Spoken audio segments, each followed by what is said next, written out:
Hi there, thanks for joining us today. I just wanted to share a little bit about some things that are going on in my garden. We've got a hose next to the back door, and above the hose is an air brick which is attached to the church, and it once upon a time had a sort of pierced metal grate on the front of this hole, whereas now that grate has rusted away and there's just a dusty hole with some bits of brick dust and some mess.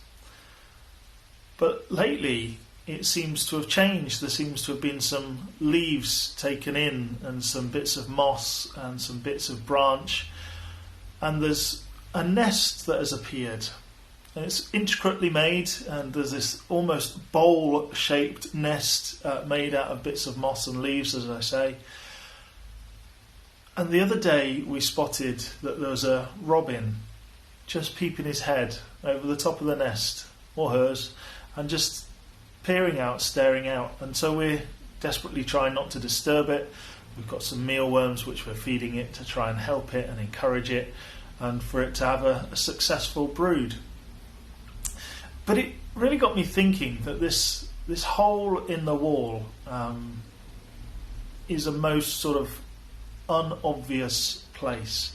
It's the least likely place that you would expect for a bird to choose to nest, and it just appears odd.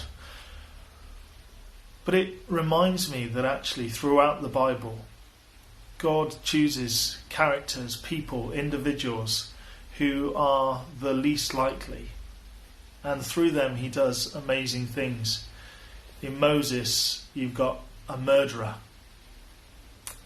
In John the Baptist, you've got a guy who lives in the wilderness who wears camel hair clothes and eats locusts and honey.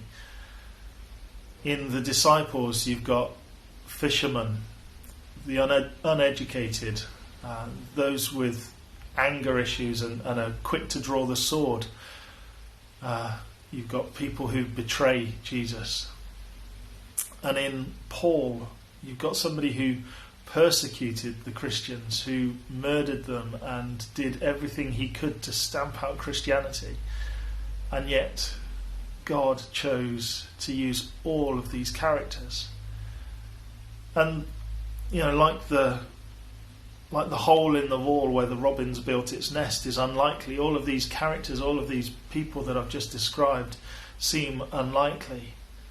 And sometimes we can look at ourselves and say that we're unlikely, or that we've got no value or no worth, or we've done too many bad things for God to be able to use us.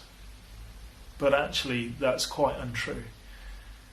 God can choose to use anybody, is capable of using anybody. He can use you or me no matter what our lives have been like, and he can take what is unlikely and he can do incredible and wonderful things. All we need to do is say yes. When we pray, we say the word Amen at the end, and that word means, Lord, let it be so. It's another way of saying, yes, I agree, or your will be done. And maybe there's an opportunity for you to be used by God, no matter what your past, no matter what your life is like, that God can use you. So let God be like the robin. See the opportunity, see the potential in you, and let him use you. God bless you. Take care. And we'll see you soon. Bye-bye for now.